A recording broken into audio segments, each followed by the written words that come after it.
1.000 vetë që merren me negociata. Në gjithë sektorët.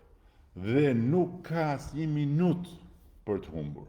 Jo më lëkundje, po asnjë minutë. Duhet të fokusohemi të gjithë tek ky proces. Duhet i japim në 11 maj fuqi këtij procesi.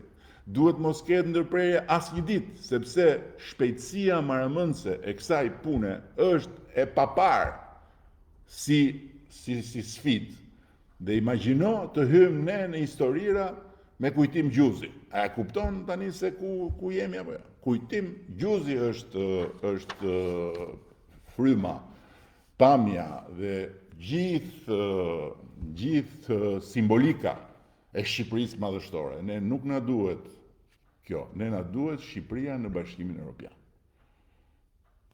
Dhe për këtë arsye, si mund ta quaj opozitën knet, po si ta quaj ndryshe?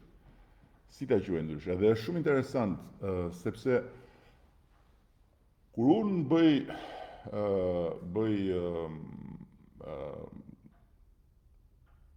një shfrytëzim metaforik të gjuhës shqipe, ka njerëz që skandalizohen. Ndërkohë që kur të tjerët bëjnë një shfrytëzim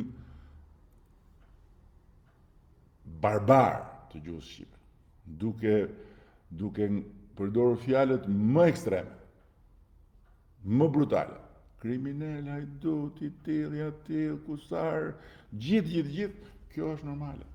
Por jeni vetë apo jo? Kënet, po kënete çfarë kënete?